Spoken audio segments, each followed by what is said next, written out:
So good morning, Vinnies. It's lovely to be with you here again today for another topic in the series called Leading with Impact. And this topic is about from crisis to a new beginning. So I'll just wait for all of you to come online before I start. But just wonderful to be working with you again today. I'm really enjoying running the series with you. And hopefully you're enjoying, I guess, receiving the series as much as I'm enjoying running it. So lots of learning, lots of good things, lots of outcomes for all of us.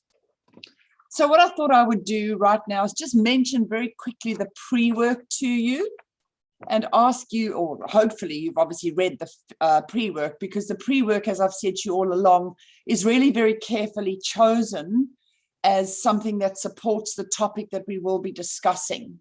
And therefore it becomes more important to complete and read, if you can, before we actually start the session that we will be running on the particular day. So this particular reading was all about the fundamental world lessons from COVID-19. And I guess when I actually chose this pre-work, I was thinking about something I've said to you before. How many of us have actually taken that step back to think and stop and really reflect about how we are going and how our lives are going and how our relationships are going, and are they going well? And if they're not going as well as they could be going, what should we be doing more of, or differently or better moving forward? So in the particular pre-work that I gave you, there's some really good questions that I had hoped that you would ask yourselves and also answer at the very back on the last page. There are a whole range of questions around: what has this crisis taught you about yourself? In what way has it opened your eyes to the world around you, both at work and outside of work? What has it taught you as a person, a human being, a leader, a partner, a colleague? What has it taught you to be better in everything you do? So I guess that this particular topic is somewhat existential in the way that I've approached it, but not always. There's some very practical things in it.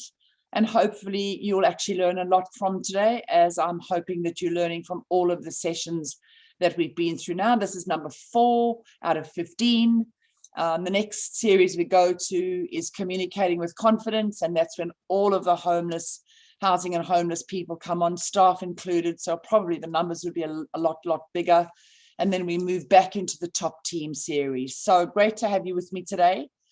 Just a quick thing on the Q&A box. If we could stick to the Q&A box, that would be great. Can anybody on the Q&A box just tell me, yes, you can see the screen, and yes, you can hear me? That's really what's most important today. If I can get a yes, then I'm all happy and I can keep going. So do I have a yes anywhere? Thank you, Bonnie. Good morning, Bonnie, Amy, Mark, all good. So awesome to work with you. Okay, let's swing into it. Hopefully you've got your workbooks with you, and let's have a really good time today talking about this. So what are we going to talk about today? Well, there's various things: the Australian devastation, world lessons. I love that sort of existential approach. As I said, what are the upsides to COVID? I'm going to very quickly reiterate the Manage Your Stress Better and virtual teams. We've done sessions on those, but I thought I'd do a bit of a recap right now, very briefly. Also talk to you about compassion and empathy as a leader moving forward. And the other thing I'm going to show you is probably one of my favorite YouTube people, is a guy called Simon Sinek, who's a world-class leadership motivational speaker. And I actually refer a lot to his work in my work. So I'm going to show you something by him, and then obviously getting people back to work. And then we're going to talk about, you moving forward, what have you learned, etc. And also some of the things that maybe you can do in terms of an action plan to improve what you are doing. So welcome this morning. It's fantastic to have you with me. Again, we can talk through the Q&A box, but I will be doing my poll. I can't help not always run sessions with the poll, always run sessions with the YouTube, just to mix it up a bit and to make it more enjoyable for everybody. Now you'll see that this particular photograph I've used before. I just think it's so powerful because, excuse me, it just shows so much life and so much energy and so much kind of connection and so much light. But now that we are moving out of COVID, I say, hopefully, what has changed for you? What are your thoughts about your work and your team? And this morning I woke up only to see that there's yet another outbreak in Melbourne, right? And I keep thinking to myself, when are we going to get out of this thing? when is COVID going to be a thing of the past? And I'm not so sure now that it will be, but what the difficulty with that is when you're a leader is that we've still got to lead our people effectively and influentially. We've still got to be very much on our own game. We've still got to be able to have our vision and to achieve the objectives that, you know, Vinny sets us, and to be able to produce top quality outcomes, even though we've got changing situations around us all the time. And it can become quite difficult. You know, sort of, we just think to ourselves, oh, great, we're getting somewhere, and suddenly wham, back we where we were. Well, not exactly where we were, obviously, but we've still got to sort of do this little, like, you know, pussyfooting around COVID coming back, and, you know, the standing apart from each other, etc. So hopefully that even though we haven't moved through this, these are some of the questions that you have asked yourself already. And I've raised them in the 3 series or the 3 topics we've done at times. But again, I just want to reiterate, so what are you going to be doing differently moving forward? How will your life be different? How will you be an outstanding person to guide the future? What sort of a leader will you be? And I think it's an important thing that we take that step back. And if we look at what exemplary leadership is, which actually is our next topic, which is the 10 skills that world-class leaders have, do you? But I have mentioned what those are throughout the last 3. How good are you a leader, and what sort of leader do you want to be? You know, is that an optimistic and upbeat leader who's got very clean, you know, visions of where we're going, very motivating, very inspiring, you know, always helping their people, holding them accountable and responsible? Or do we just kind of walk in the day, like the Walking Dead, I call them, drag our feet, sort of grumble at each other, hello, hello, hello, and off you go? You know, and also, as we know, that those staff members that are highly engaged and love their job are the absolute diamonds to our business, because it's those people who love coming to work, always tend to put in more and enjoy their role and help each other. They're diamonds to our business. And do you get involved in that? Do you lead that? Do you create that? Or is it other people around you who are creating that? Because as I've said to you before, and maybe I'll say it to you again, and this is a diamond, I don't know if I've said it to you particularly because we're running so many series, but this is a diamond for today. People don't leave organizations, they leave leaders. People do not leave organizations, they leave leaders. So if you could write that down and really think about that. Obviously, if you've got one of your staff members who's been given another 50 grand a year in another company, they're not necessarily leaving you or the organization. It's more about the financial remuneration that's attractive. But generally, the research says it's leaders that people leave because people don't know how to lead. So what kind of a team member will you be? You know, are you an engaging team member? Are you supportive? Do you help other people within your area? Do you help your colleagues at your same level? Are you engaging? Here's a really great question. Are you the leader? If you weren't you, would you be the sort of leader that you would like to follow? In other words, so if you were a team member and you've got a leader above you and that leader above you is just like you, would you want to follow that leader? Maybe that's a good way to look at it. Have you got everything that people admire? Have you got everything that people will follow no matter what happens because you're so good at what you do and you're so engaging? These are the sort of things I'm hoping that you've all thought about as we've moved through this crisis. As we've moved sounds like past tense. I say as we move because we ain't over it yet. And what life lessons have we gained? You know, just one of the things would be, which I've said all along, is make every moment of every day count, because you never know when it's our last. And I mean, I know that sounds kind of very evangelical. I don't mean it like that, but I do mean it from the perspective of that the world has changed. And I think that one of the things that COVID has taught us is that no matter where we stand in the organization or at what level, life is fragile. Life is fragile, and what are we doing to live it to the best? So we know that with this crisis has come huge stress and uncertainty. We know that, we've discussed it. There's been so many questions around, will my organization survive? Will my job be secured? That is still going on no matter where I go. not necessarily maybe for you, but maybe for you. Maybe funding changes or things change. You know, we're living in an insecure world. There's a lot of funding attached to not-for-profits, as we all know. And sometimes if a new government comes in and funding is shifted, you know, these things are real things that we think about. We're moving from government funded to fee for services. That impacts us all the time. And it should impact us because in many ways, I think that reasons why organizations need to learn to thrive and survive, not survive, sorry, is because the world has changed and we've got to be top of our game. We've got to be darn good at what we do every single day, not only within the organization and across it, but outside of it, because it's a tough world out there. There's a lot of unskilled staff that some of us have or some of us need to have in many organizations, and particularly, by the way, in not-for-profits, there's huge turnover rates. In other words, people might have a job with you, but they don't stay, or you have to move them on because they don't have the skills. And so you've got the shifting workforce, if you like, that brings with it as well uncertainty and kind of that trepidation. And the fact is that in many industries, particularly in the not-for-profit, there's this huge burst, if you like, for looking for highly skilled and competent staff. There's lots of people out there to employ, but they don't necessarily have the skill sets that we need in order to do our jobs well. And so you've got lots of high turnover rates, which is also alarming in any business. The absolute move to digitalization has changed this world we know. And you know that as well as I do.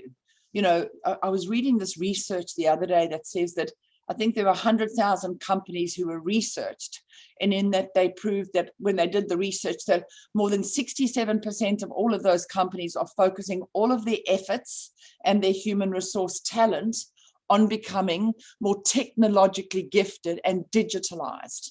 In other words, that says to us that there's this huge shift away from how we used to do business to much more online. And I think that that's where the whole future of the work will be. Now, yours might be slightly different in that many of you are still at the coalface, you know, dealing with women, dealing with people, trying to find people homes. But there are certain aspects of most of your jobs or many of your jobs that might now be online. So it's a very changed, digitalized world. Even me speaking to you here today, I'm on digital phenomenon trying to actually teach you some of the things I need to teach you. Obviously, working from home, there's other issues and headaches about occupational health and safety challenges. You know, when we're all in it together in the same office, it's kind of easy because it's easy to watch and easy to see and easy to implement strategies and policies so that we're all safe at work. But now that there's a whole majority of us working from home, it still becomes a nightmare because is your safe home? I mean, is your home safe? Are you working in a safe environment? You know, are you okay where you are? And lots of leaders are sort of uncertain as to how their people are working or whether their people are working. And I discussed a lot of this in the virtual reality session last time. And one of the things I said is that your people, if they're really good at their job and they know what they're doing and you hold them accountable and responsible, could work from the moon because they know what they're doing and they're really good at what they're doing.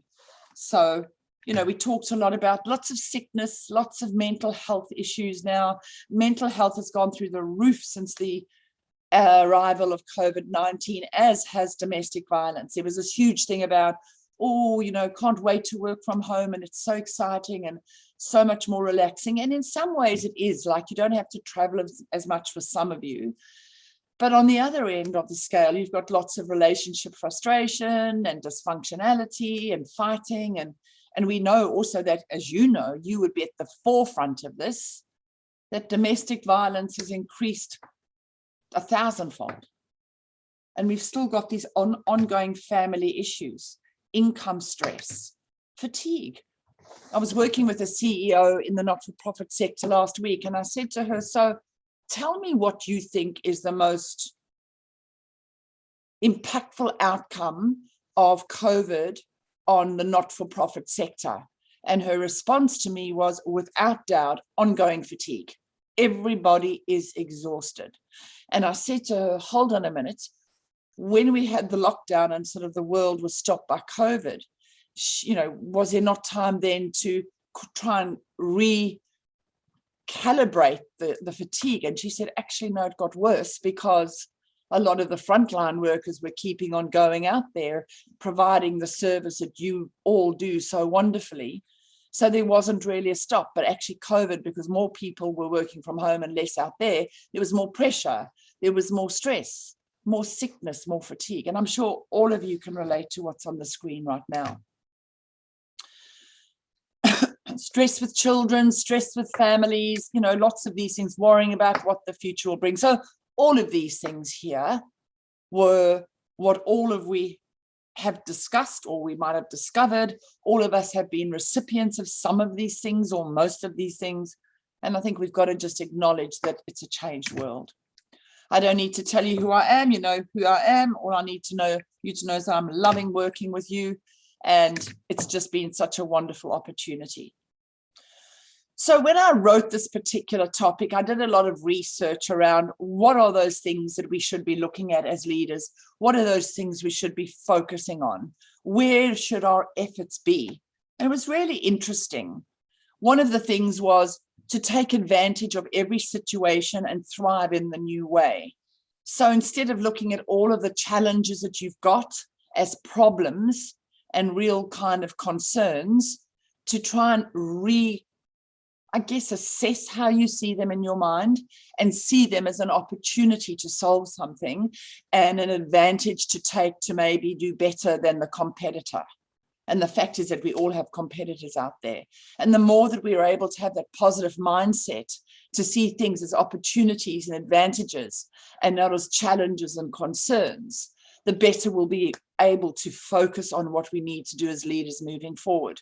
And that loops right back to what I discussed with you in the super stressed session, which was, we know from a lot of research that the best leaders and the most effective leaders and the most sustaining leaders are those leaders who are positive in the way that they view the world, on positive in the way that they engage with people, including their colleagues, the way that they manage up with their bosses, including the people that they lead. So positive thinking, looking at things in a much more opportunistic framework as opposed to a negative framework. That was one of the things. The other thing was, how do we actually take our people forward with us, motivating and inspiring them all the way?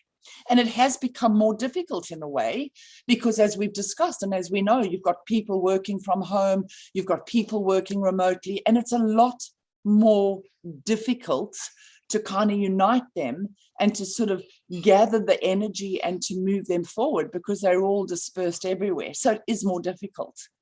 And because it is more difficult, then as leaders, we've got to be much more focused on how are we going to do this to the best of our ability? How many times a week do we have to communicate with our people? How many times a week do you have team meetings, or how many times a month? How many times a month or a week do we supervise each other?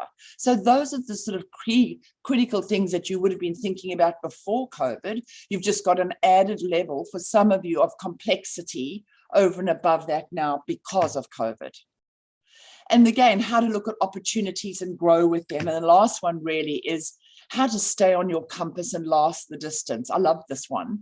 So to stay on your compass is all about, you know, the vision. And I've said this to you along all the series so far, and I said across all of the series, where are we going as a team? Do we know where we're going? Have we got a very clear vision? Have we got very clear team goals? Does everybody in my team know exactly what they're responsible for?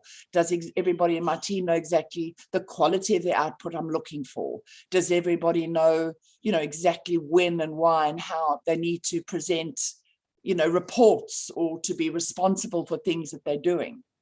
So once you stay on your compass and you're keeping your people on the compass, the idea behind that then is that you will last the distance because you're focused. There's a way forward that you're taking your people with. And I've mentioned that little boat all the time, rowing in the same way. And do we do that? So according to research, these are the 4 things that we need to be absolutely focused on in order to thrive into the future, even though there are added complexities with them. To lead more effectively, you need to ensure that you manage stress well. I've said that in session number 2, by looking after your health and focus on resilient thinking. And the resilient thinking is all about how can I recover So resilient thinking, and this is a diamond, right? Resilient thinking equals, how can I recover? So it looks for solutions and positive responses to things that are going on around you. So resilience is, how can I recover? A lack of resilience is, what's wrong with me? Okay, and I mentioned this in topic 2, the super stress topic, but having said that, I do obviously bring up these topics as we move through others. Now, I think it wouldn't be fair if I didn't just very briefly look at the Australian devastation and what the impact of COVID has been on everybody. And I guess in the roles that you've got out there in the community helping people, you would see this, maybe not every day, but you would see some of this anyway. Some of the statistics, right? 66% of Australian businesses reported that their turnover or cash flow reduced as a result of COVID-19. Do you know that I still see, shops to let, businesses for sale, businesses gone out of sale, all those kind of things? People are still struggling because COVID has not gone away. And also, we just haven't recovered yet. Nobody has really, as an economy or as a country. 47% of Australian businesses made changes to their workforce arrangements, including temporarily reducing staff working hours, changing the location, or staff being placed on leave. One of my clients, as you know, I work overseas in Fiji 4 months of the year. One of our clients is Fiji Airways. And I think it was in January this year, sorry, that they stood down 7,000 workers. Now, 7,000 workers is 70,000 people, because in Fiji, you've generally got 10 to 1. So 10 people are relying on one salary. I mean, so that impacted the country hugely. And the country that is so built on 98% of their GDP is tourism.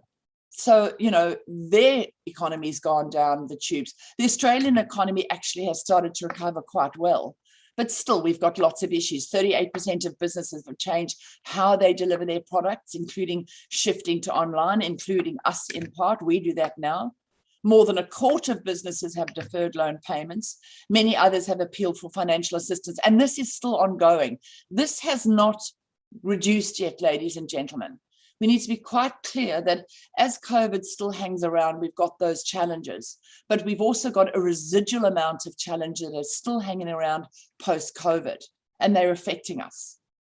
So there's been a lot of devastation. And then, of course, when you add in things like the bushfires last year, we've really struggled as a country because of the environmental impact on us and things that we would never have seen. But there's always upsides. I'm one of those people who always loves to look at what's the positive. I say to my children all the time, okay, so you had a really difficult time at work today. What have you learned from it? What can you take away that you can use elsewhere in your life? And I think one of the key things in leadership I'm always looking at and I'm always talking about is always try and look at the upside of everything that goes wrong in your daily life. Actually, that's a diamond. Here you go. Always look at the upside of everything that goes wrong in your role as a leader. Always look at the upside of everything that goes wrong in your role as a leader. Because we know that those optimistic, positive leaders who keep their cool, who remain calm, are the best of all. And so it's important that you bear that in mind as you move through your leadership role. What we know, though, is that people have become more innovative in how they work. They just work online. They might, do things differently. They might change their hours around. So work from 5 in the morning till 9 and then from 11 until 2. So different ways of working. Valuable commuting time is saved. Oh my gosh, I save myself 2 hours a day. But here's the thing. With those 2 hours that you save a day, if you do, what are you doing with those? Are you sort of attributing them to exercise? Are you attributing them to, meditation, mindfulness? What are you doing with those 2 hours? Or are you just doing more of the same that you used to do? Technology has enabled people to get much more balance in their lives because of, if you think about it, you don't have to move necessarily, or some of you anyway. You can work from home. So you can have more balance. You might take your 85-year-old mum out for lunch, or, during the week or whatever it may be, as long as you make up that time elsewhere, if your job allows that to happen.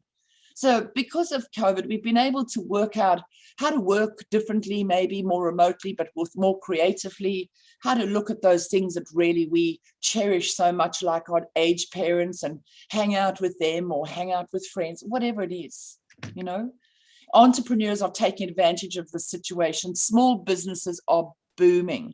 So I went onto the Google search, Dr. Google. I thought, okay, if that's what the research says, what is it? So these are some examples, right? There's something called Farm Box Direct.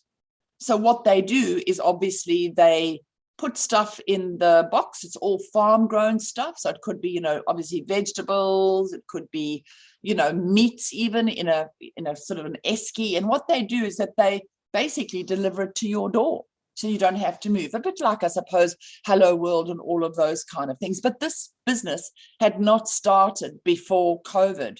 And apparently they're doubling their income and profitability every 24 hours. I think it's an Australian-based company, I think. Then there's another company, I love this, called Scuff. And Scuff, what they do is they jumped onto the bandwagon very early. They make funky scarves and bandanas and masks and things all around COVID. And they're making millions. So they saw an opportunity when you sort of had those white masks that looked absolutely revolting. And they thought, no, there's a better way. So they jumped on it and they've made this absolutely wonderful business. So there are things that are booming. And there could be things in your work, by the way, that because you're doing them differently are making your work much more effective, much more productive. And in many ways, then you're still taking advantage of the situation. Apparently, grocery delivery in China has reached an all-time high because people aren't cooking as much in that country. They're just ordering in. The high-speed rail infrastructure in China, combined with the e-commerce infrastructure built by players like Alibaba, have rapidly made online grocery delivery the fastest, cheapest, and easiest option. So what you've now got in China is all these online grocery delivery companies. And because there's 1.5 billion Chinese, I think it is, I mean, this is so the world, there are countries and people in the world that have actually taken opportunities. In fact, in Australia, people's home cooking skills have improved during the crisis, so I'm told. And I think the most important thing that I'm making here is that even in the most broken situation, there are people who come up with great businesses. Even in the most broken situation, there are leaders who are really thinking about what they're doing and reflecting and really putting in place new ways of doing things and leading and motivating people so that they actually have a highly performing team. And I think, if ever there was a time to look at that and how I could be better in my life or at work or working for housing and homelessness, it was now, or it is now. So what advantages will you take for your organization in this new world? So quick Q&A, tell me, have any of you done anything different since this particular COVID arrived? What are you doing differently in your role at work? What is different for you now that COVID has come? What are you doing? What have you changed what you're doing that's working? So whilst you think about this, Jake, I'm not sure why you didn't get all of the information. Amy did have it. So maybe, Amy, you could resolve that with Jake. It would be great. But obviously, if you come onto the sessions, it's better to have the pre-work and to have everything that you need. So any ideas on the Q&A box, people? There's quite a few of you now on the line. What have you done differently since COVID's arrived? All right, you don't want to answer me, I'll ask. Mark Purchase. Tell me what you've done differently that you feel is actually more effective and more seamless in your work. Anything you can think of? Just adapting with COVID, ensuring the team are well supported. Well, that's a good thing because we need to adapt and we need to support our team. Anybody else? What about you, Marie? Let's ask you. Keep trying to move this camera. It keeps slipping down. Oh, it doesn't have to be Marie. It could be anybody, really. Change our work practices and support staff. Nofa says learning to manage rather than just lead. Learning to audit whilst, okay. Learning to manage rather than just lead. I'm interested in that, Nofa. What do you mean by that? Learn to manage rather than just lead. Bonnie, working with the people we assist to develop strategies to minimize risk in regards to COVID. Excellent. So that was a response you had to have to a situation that's actually quite dangerous. Kelsey says, use technology for communication. Microsoft Teams enables more consistent and timely contact. Fantastic. Okay, so there's a few things that you're actually doing to change what's been going on in your lives at work. Well done. Love to hear that. So life and business moving forward, the recovery phase. Now, we did this in session number 1, so I'm just bringing in some of the things to recap what we did. Number 1, I said to you, was the most important thing was that the best leaders in the world keep cool. We talked about the rational, the emotional, and the wise mind, if you remember. You have to have a rational mind because that's about logic and rationale. Your emotional mind is about feelings and values and behaviors, and you bring those all together into a really wise mind. And what I also taught you on session number 1 is that if things are getting heated or things are getting frustrated or frustrating, walk away, have a coffee, grab yourself, a drink and go for a walk if necessary. Stay calm, because we know that the best leaders ever stay calm. They don't rise to the bait. The clock timer is ticking, and I say, COVID has reminded us how fragile we are. Where do you think you need to focus your attention now, both professionally and personally? And what I'd like you to do is write that in your workbook. Where are you focusing your attention? And what are you doing to achieve those goals? It's one thing to have a goal, people, but goals are useless without action plans and strategies to achieve those goals. So without action, goals are just dreams. There's a diamond for you. Without action, goals are just dreams. In other words, they're things that we want to do, but we haven't got really a strategy or process. You'll never get them if you don't action them. What are these key issues that we need to focus on at work? Why do we need a plan? Well, there you go. COVID-19, I think, will remain with us for some time. I wrote this a little while ago. I must have been sort of intuitive or something, because it still hasn't gone. We know that all Australian government agencies have agreed to the national COVID-19 safe work principles. So that's something that's got to be part of your plan. The real key areas for focus that you have to keep your people safe, obviously. That's the number 1 thing. So know, obviously, how the WHO risks has changed and how you're also going to keep them safe from home, and how to make your business and to encourage them to make their homes safe. Because in some way, we're responsible for the safety of our people, regardless of where they are. And if we do have a positive COVID outbreak, what do we do with that? And adapting the business to the new world. We know that getting things up and running, technology, adapting to the new way, the things we've talked about, and accessing support and guidance when we've got issues that we need to resolve, whether they're technology or whether they're policies and procedures, just access those so that we can still continue working remotely.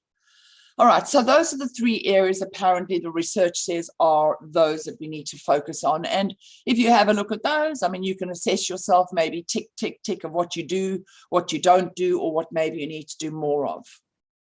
So a COVID checklist, just very quickly, I won't stay here long.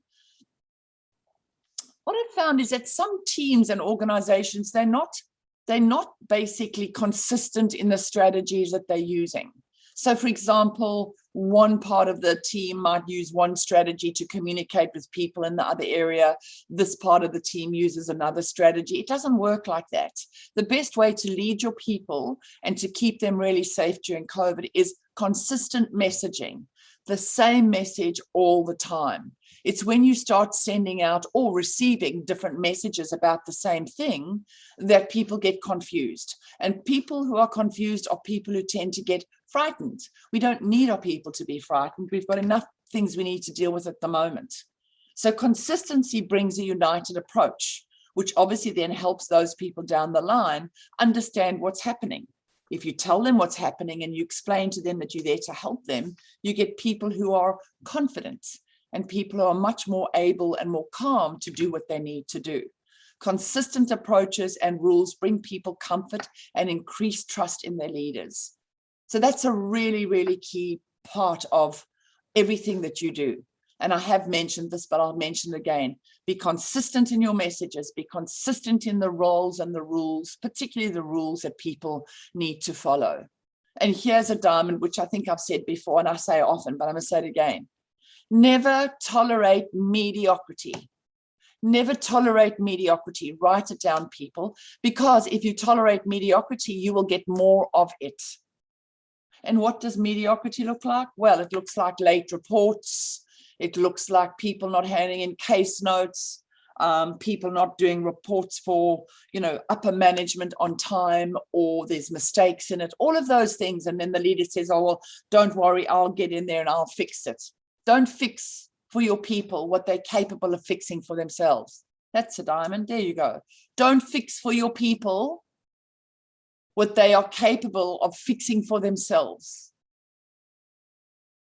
Don't fix for your people what they are capable of fixing for themselves. And the reason, just put a dash and put these two words next to that: learned helplessness. Learned helplessness. So in psychology, learned helplessness is a really big topic, where you're teaching somebody to be helpless by doing things for them that they are able to do. And you don't need people working under you who are hopeless, ladies and gentlemen. You need a real kind of team out there that's doing it and doing it well. So working from home, obviously, as I said, employees must have a safe working environment, ongoing communication. This is a real tricky one for many leaders.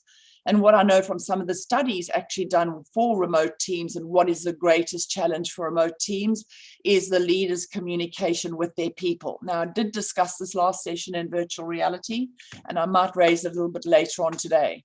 You need an efficient and outcomes-focused workforce. And as I say, whether they work from the moon, or whether they work from a shelter, or whether they work from a factory or your office, they need to be accountable and responsible. COVID's been around for a year now. Maybe at the beginning of COVID, you were kind of a little bit more lax and a little bit more compassionate about their outcomes because the world was in lockdown and confused, but that's moved. And we need to make sure that we still hold our people responsible and accountable for everything they do. So workplace hygiene, I won't stop here, but obviously we've got to have this in our workplace so that it's safe. And I'm just looping back to planning. So get your team of champions to monitor safe work practices and develop a plan to ensure business continuity. Well, you wouldn't hire a cleaning company anyway. So a lot of companies are actually still doing staggered back to work processes, where only some people are back, and then more people will come, and then more people will come. But there's a large amount of companies that aren't coming back the way they were. I have a client who works for a large investment bank, and he was sitting with me not that long ago. And whilst he was with me, he got a text from his boss. Now, he's pretty senior. And what this bank has decided to do is that they're never going to work in a central area now again. They're only ever going to work from home. So that's a pretty huge change. And then, of course, if you think if that bank doesn't, rent the office space, then the real estate have got a problem. And so the cleaners of the offices, and et cetera, et cetera. So there's that kind of domino effect of things that can go wrong. So what we talked about in the super stressed was, just to recap, manage your stress better. Remember that if you manage your stress better, you become more resilient generally. And resilience is all about positive thinking and asking yourself, I think I actually included on the slide, how can I recover? So if you're resilient, you tend to deal with life's ups and downs better.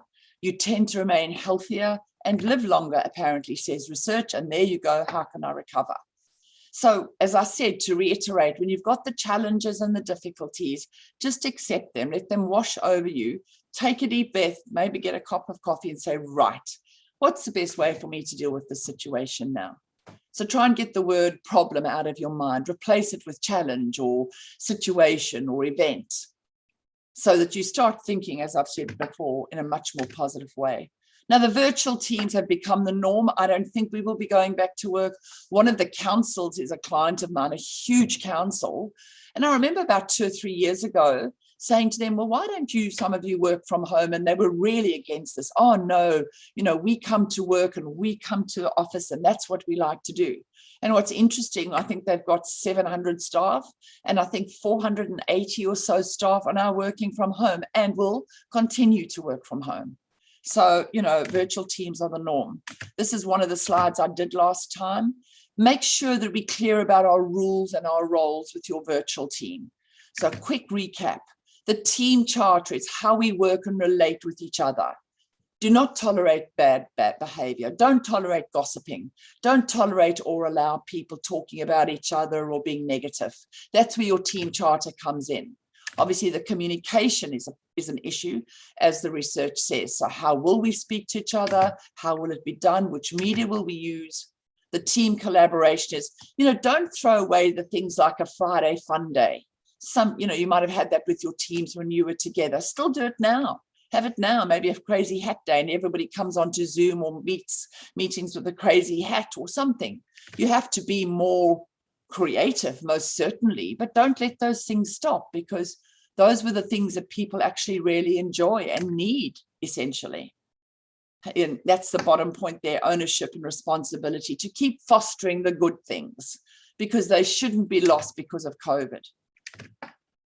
So make sure that whatever you do, ladies and gentlemen, that your remote teams are working and well, and they're working well for you and for the team overall, and ultimately the organization. Remember, responsible and accountable. That's what it's all about. Actually, I'm just going to do a quick poll with you. So this is your team moving out of COVID-19. Well, I don't know whether it is moving out, but here I'm saying we're still in the realm of COVID, which comes in and out of our world all the time at this stage. How would you rate your team right now? Okay, so I'm going to launch this. There's only one, so it's a single choice. You can't answer more than once, please, because otherwise it's going to distort the poll. But here you go.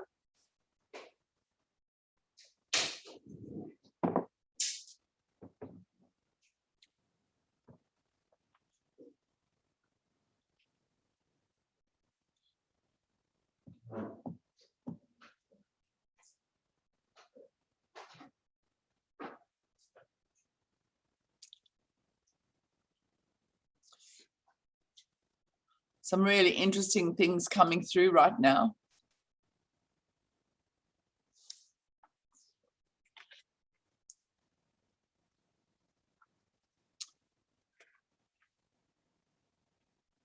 Give you a couple more seconds.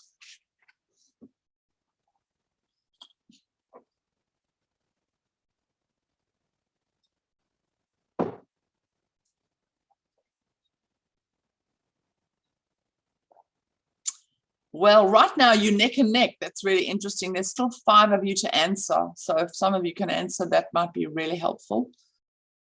77% of you have voted. Okay, wow. I'm going to show this to you. Really interesting.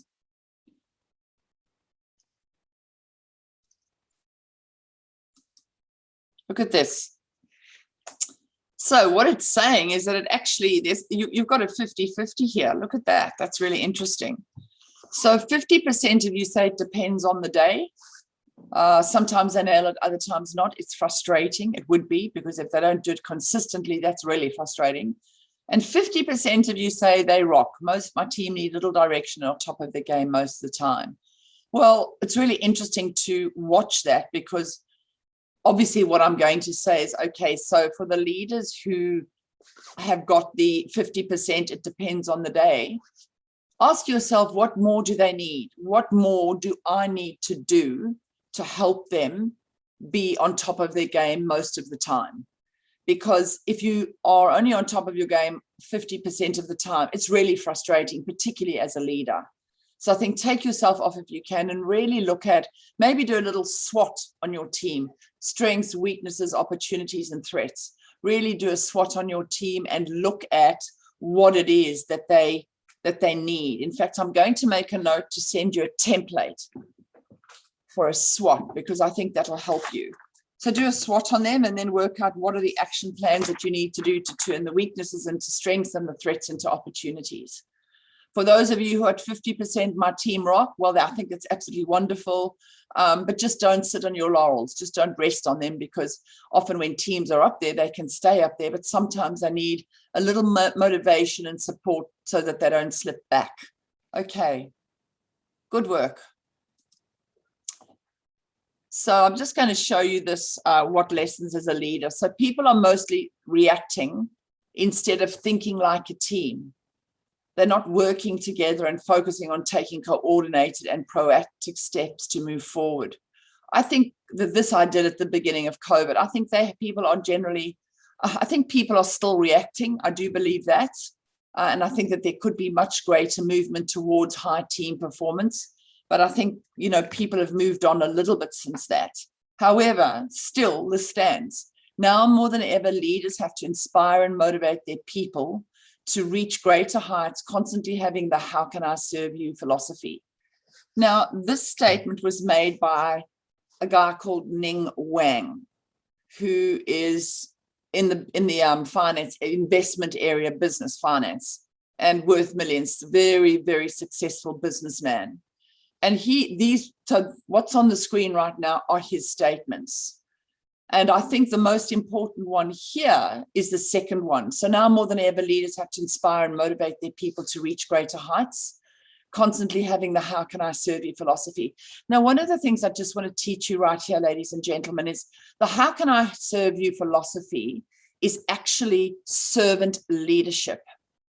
So servant leadership is all about coming into the office every day and asking yourself, how can I serve my people today?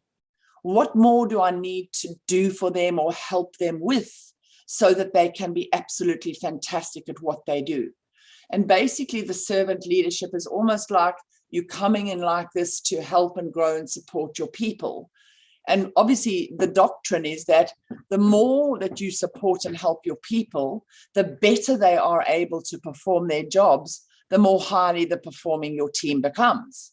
And once you've got that, you've got much more time to be able to lead as a strategic venture, as opposed to getting lost in the mosh pit of managing. So your role is to lead in many ways, as opposed to manage. So the idea behind that then is what Ning Wang is saying is, make sure that your people are upskilled, make sure that your people are good at their jobs. And Richard Branson supports that. In fact, here's another diamond. Your most important function in your job, in your job is to grow and develop your people every single day.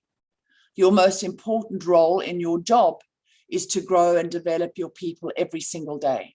The better educated, the more competent, the more capable, the more engaged, the more enthusiastic, I'm telling you, you'll have a really highly performing team. And then that gives you the opportunity to do bigger picture stuff, as opposed to get involved in the day-to-day stuff that a lot of leaders kind of get sucked into because they haven't got people under them who necessarily are as capable or as competent as they can be.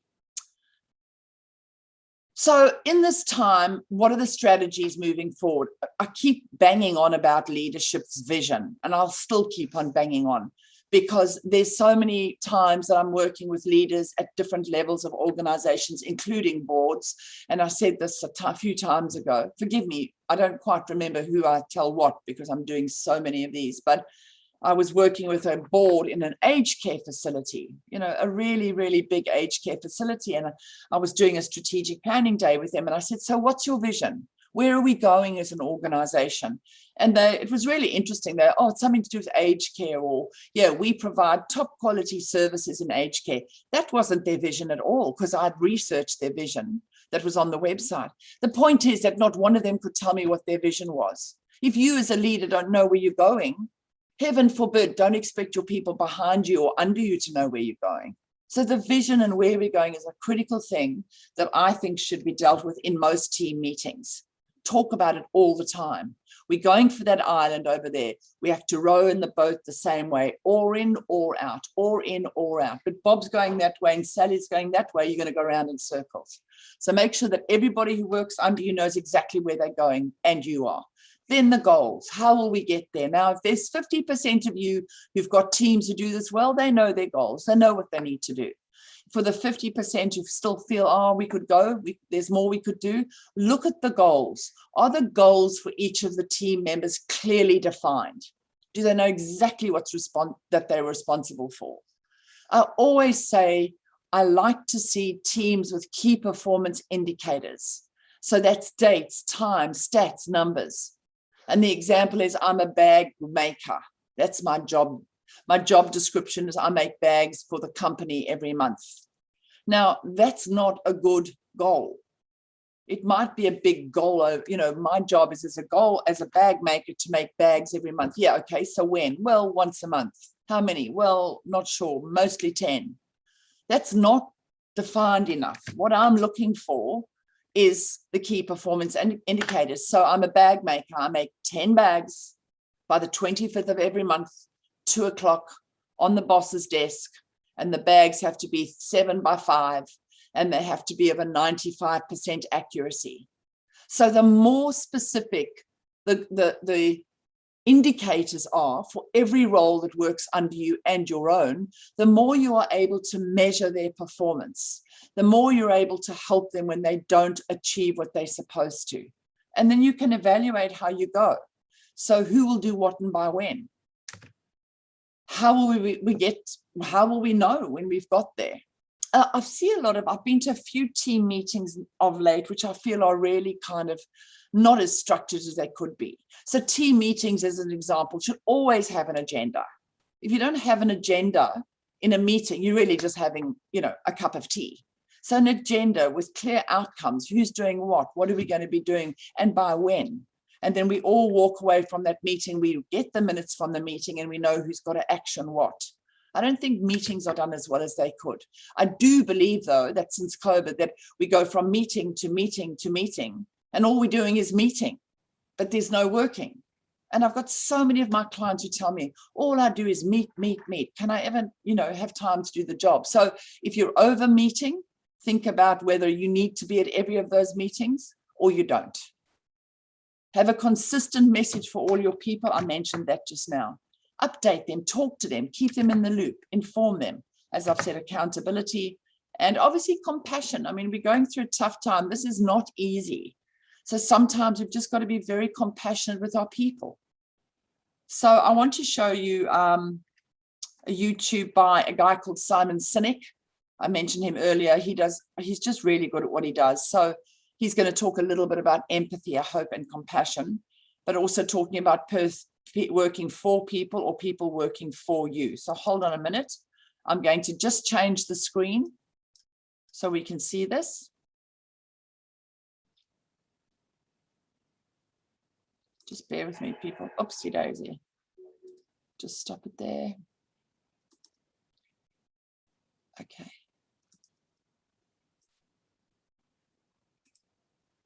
Okay, can anybody in the Q&A box just tell me, please, can you see that I've changed the screen? Anybody? Okay, thank you, Jake. All right, here I go. So make notes if you feel that there's anything in this particular, it's very short, it's 2 minutes or so, as we go through.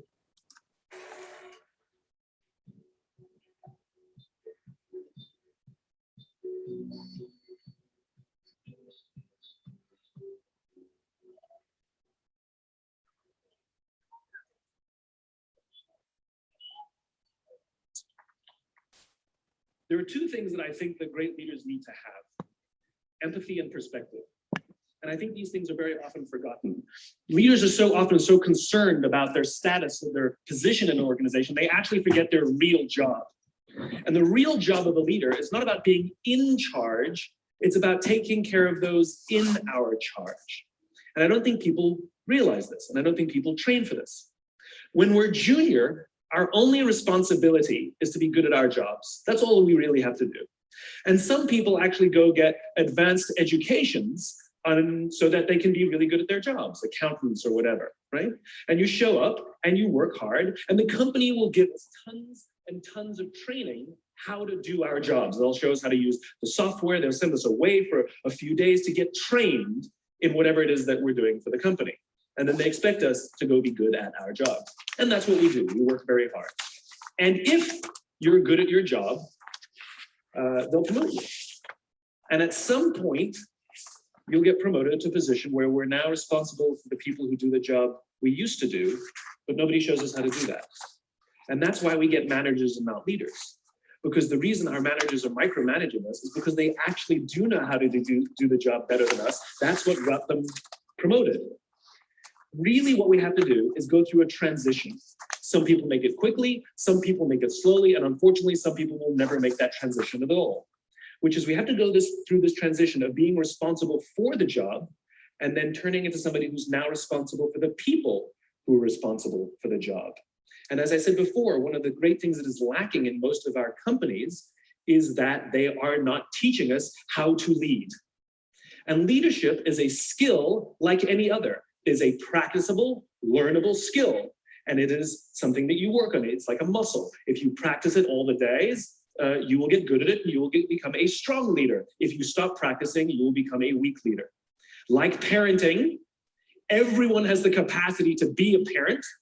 Doesn't mean everybody wants to be a parent, and doesn't mean everybody should be a parent. Leadership is the same. We all have the capacity to be a leader. Doesn't mean everybody should be a leader, and it doesn't mean everybody wants to be a leader. And the reason is because it comes at great personal sacrifice. Remember, you're not in charge, you're responsible for those in your charge. Okay. So what were your thoughts about that, anybody? You're responsible for those in your charge. And empathy. Any sort of thoughts that you had about that at all? Just going to go back to the screen. Now, Simon Sinek, I'm actually going to send you after this session is over, I'm going to send you some post work that I think you might find really interesting. And the post work is actually him talking about how to be a really great leader in a crisis. It's about an hour long, but I think it's really, really valuable for your learning and really valuable for you in your role. So I'm really hoping that you will read through and listen to what he's teaching you when he comes online on this particular YouTube. So yeah, so what he's talking about, I love the empathy and the perspective. I love the fact that he talks about, and I think it's probably the key takeaway for me, that, we're not taught how to lead. Most people go into leadership roles because they're really technically very proficient. And so we'll put Johnny up from middle management into senior management because he's really good at what he does. And as we put him into senior management, he kind of crumbles a bit because he's not really sure how to deal with people at that level, or he might have added responsibilities that he doesn't really know much about, or whatever it may be. But Sinek's real comment around, that it is a skill like a muscle. And I think in many organizations, and I don't know if Vinny's is like this, but people get into roles because they're technically proficient, but it does not mean that they make good leaders. And so because leadership is a skill, it's all of the things that I'm teaching you and talking to you about. And these are all of the things that make up the skills of leadership, as opposed to just putting you in a role and saying, well, do your best. And then what happens is we've put little Johnny into a senior manager position, and now he's big Johnny, except he just doesn't do well. He doesn't hack it. He certainly doesn't nail it because he hasn't got the skills. But everybody around him then thinks that he sucks at his job, and he's probably despondent and depressed and either gets fired or leaves. What we really did was to set him up for failure without realizing it wasn't intended that way, but that's what happened. So leadership and understanding the skills of leadership is critical to being successful at it. Okay. I won't stay here. This is more, as I said, more of the existential stuff I was talking about earlier. But I think it's important, so I'll just quickly talk about it. I won't stay. What about you? How will you show more kindness, more compassion, more care? What will you do to inspire and motivate? And I actually raised this at the beginning of the session. So I suppose on some level, I'm looping back to that. And I really want you to think about those things because it's the most beautiful and ideal time to do so because of where we're at and all the things that we've all gone through in the last year. And I also think that for the organization, I think Vinny's really values its leaders. Like any organization, no organization is perfect, so neither is Vinny's. But I know that, they're really wanting to have competent and capable leaders and staff. And so the more you can grow in this area and take charge of your career in this area, the better off you'll be. And here's a diamond for you about your career. You ready? Okay. Are you in the driver's seat of your career, or is somebody else? Are you in the driver's seat of your career, or is somebody else? So if somebody else is in the driver's seat of your career, that's a problem, because you need to kick them out of there and you need to get in there to learn how to do better, things better and lead better, etc. Couple of world lessons. When I do these sessions, I don't always focus just exactly on what we're doing right in front of us. I like to sometimes give a global view and a bigger picture, because the fact is that we're not living alone. The fact is that we're not alone. We have each other. We have a community, we have a family, we have a community, we have a society, we have a country, and then we have a country in the world. And I really, really believe, and I've said this so many times about leadership today, is that if we were able to have a world where we had more capable and competent and compassionate international leaders, I don't actually think we would be living in the world we are today. I'm not talking about COVID. I'm just talking about even pre-COVID, the way people treat each other, the way people speak to each other. I think we've got a long way to go in terms of leadership. And I believe that it's a leadership that's going to get the world out of where it is. Although I'm not sure that the leaders that, I see necessarily today are those that will. There are certainly some examples. Jacinda Ardern is one. I think she's absolutely phenomenal in the way she leads. And I'm not talking about her as a person. I'm watching her behaviors. That's what I'm watching. And so I talk a little bit about that in the next session, which is all about 10 skills that exemplary world leaders have. Do you? So what are these lessons that we need to think about? We must tackle the devastating social and economic dimensions of this crisis and any others we face in the future with a focus on the most affected. It's not like, well, Japan faces COVID and they've got to fight it, and then Canada faces it. It's actually a global problem that we have here. And we've got to stand really together to look at how we're going to resolve this. And I thought this morning that probably the only way we're going to really nail this thing in Australia is for everybody to get vaccinated. Otherwise, it just comes back and back and back. Now, I know that there's a lot of people who don't want to be vaccinated, but here's the thing. If we don't want to be vaccinated and it continues, then we're not helping the country. We're not leading in the way that we should, because we're not taking responsibility for this thing that keeps going on and on and on. Women, older people, youth, low-wage workers, small and medium enterprises, the informal sector, vulnerable groups, especially those in humanitarian and conflict settings, need to be the focus of all nations. What's going on at the moment between Israel and Palestine is an absolute debacle. What are we doing to stop that? How are we going to get in the seat to really resolve these issues? Because they impact us all. That's the important thing. So what we all believe, people that I work with, is that countries around the world, we need to unite to beat this thing. And fiscal policies and monetary policies, etc., etc. I think this is quite important stuff. Designing policies to support the direct providing of resources to support workers and households, to provide health and unemployment insurance, scale up our social protection and support businesses to prevent bankruptcies and massive job losses, because that pushes our economy down the gurgler. And a greater focus on minority populations, particularly those struggling with poverty, illness, and a lack of opportunity. And those struggling with poverty and illness and a lack of opportunity is where you are working. Lots of issues around relationship dysfunction, family dysfunction, the whole thing, that all the gambit that know so well. So this is kind of more, I guess, existential, but I want you to think about it in your local communities. If you're in Wagga, and if you can be a more prominent leader, how can you do that?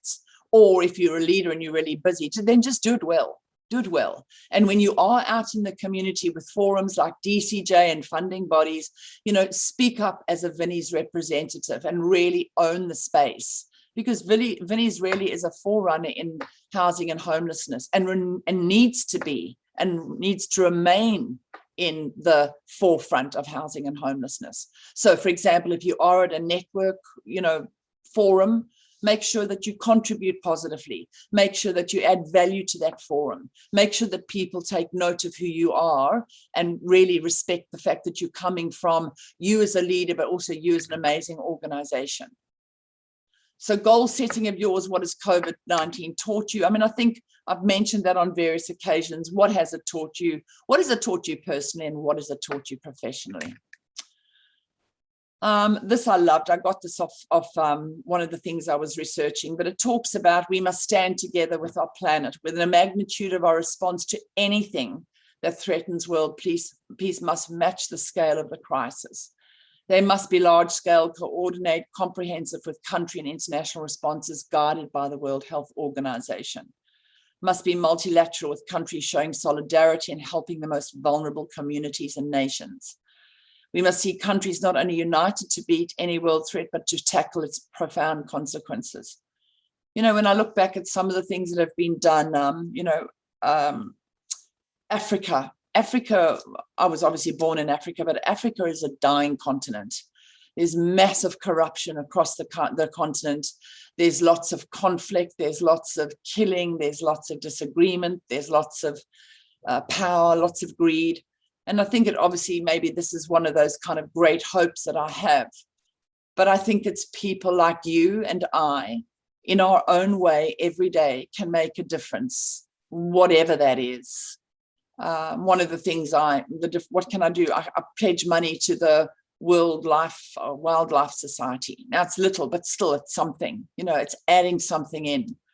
I'd love to go and work for the United Nations, maybe do some humanitarian work, but even humanitarian people are killed in conflict. The Congo, Zaire is an example. You know, that country Congo is the most amazing country, and yet its leaders just cannot get their act together.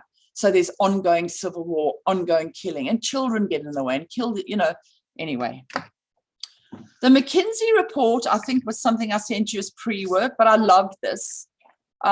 CEOs have made, so the study that they were looking at was what do CEOs have to do to lead well in the future? And I think this was just so interesting. And the research came out at this. A good CEO or senior leader are always scanning for signals to improve their teams or organizations and deliver the finely tuned responses to whatever change there is, opportunities that come, and disruption that might be going on around them. So it's always that looking at that continuous improvement. How can I do this better? How can we resolve this? How can we be more seamless? How can we be more efficient? What's the ways to make my team more productive? One of the things, if you're going to do that, is ask your team what they think would work to be better at how they work. Often I find leaders telling their teams what to do. And I say, why are you doing that? Oh, because they need to know what to do to work well. And then I say, well, ask them. Ask them for their opinion, because they are the people doing the job. Why would you come up with the answers that they've got already? He talks about in the pre-work, aspire 10 times higher. So where you are right now, aspire much higher than where you are, because where you are right now is your normal. And so push yourself to the limits to create much more than just the next rank. Go higher than that, because you're quite capable of doing it in any industry. Elevate what we're going to be to the same level as what we do. In other words, not to threaten, oh, we will do that in the future. No, we're doing it now. So to take kind of the reins of something that you feel could be really worthwhile, and instead of saying, well, we'll do that in the future down the track, no, we're going to do that now. Particularly those things, obviously, that are going to be enhancing of the team's outcomes and your organizational goals.